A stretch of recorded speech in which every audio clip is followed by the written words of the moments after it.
Lieutenant Governor Reynolds, thank you very much.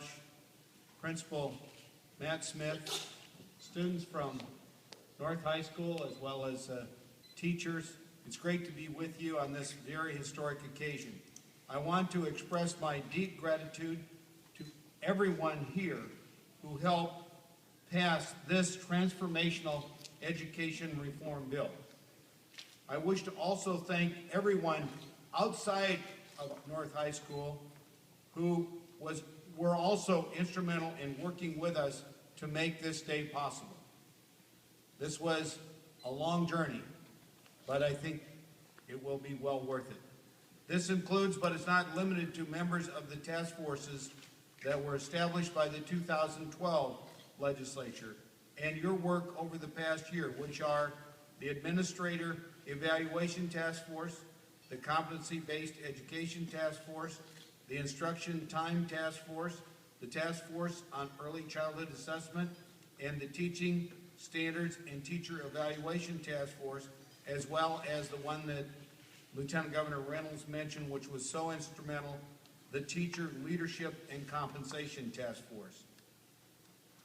Also, I want to acknowledge the support of the business community, which was very important and very instrumental in getting tremendous buy-in from throughout the state of Iowa. This is a key turning point in Iowa history, and I'm honored to have worked with all of you to reach this watershed moment. It is a hard-earned accomplishment. Change is never easy, but it was particularly painful that we had to acknowledge that Iowa had slipped over the past 2 decades from a national leader in student achievement to middle of the pack. We had to recognize that having good schools is no longer good enough, that our competition is not just high-performing states, but high-performing nations. This calls for world-class schools, which requires redesigning Iowa's education system to meet the demands of this 21st century. That is what Iowa is now positioned to do. The centerpiece of the education reform bill is better utilizing teacher leadership to raise student achievement. Every school district in the state now has the opportunity to tap the expertise of top teachers in roles including lead and mentor teachers and instructional coaches. These teacher leaders, working in teams with their colleagues and their principals, will analyze data and fine-tune instructional strategies to better meet the needs of individual students. A side benefit is making teaching a more attractive profession by fostering collaboration and creating new career opportunities for teachers. Other pieces of the bill will redesign and improve our schools in other ways. The legislation includes $20,000 awards for top students who become Iowa teachers, and it also provides for raises for starting teachers. It moves Iowa towards adopting stronger student assessments and more useful teacher evaluations. It establishes a performance rating system for schools, which will drive improvement plans. This legislation also offers new freedom for non-public schools and homeschooling families to approach educating their children with a greater degree of independence. These new reforms must be implemented thoughtfully and with fidelity. There are no shortcuts to world-class schools, and we will need to build on these reforms in order to continually improve. We also need Iowa taxpayers to hold their elected officials accountable, starting with the governor's office.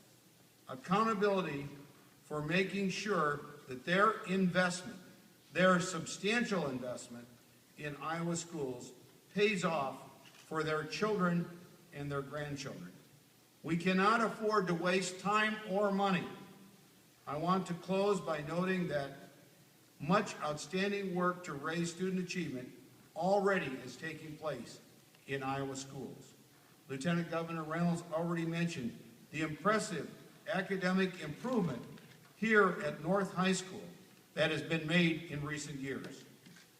Southeast Polk is another example of a laser-like focus on better preparing students, including an audit aimed at aligning practices with those of higher performing school systems. Or consider Colfax Mingo. The share of third graders reading proficiently rose from 63% in 2006-2007 to nearly 94% last year. Their elementary principal attributes success to good communication, intensive intervention, and making sure that instruction consistently matches student achievement data. The 2013 Education Reform Bill promises to provide all Iowa schools with the support they need to significantly raise student achievement. Teacher leadership is not a silver bullet, but it can drive other crucial reforms. Iowans should be proud of what we've accomplished together and what we stand to accomplish for Iowa children in the decades ahead. And now it is a great honor and a privilege to sign this historic piece of legislation here at North High School. Thank you.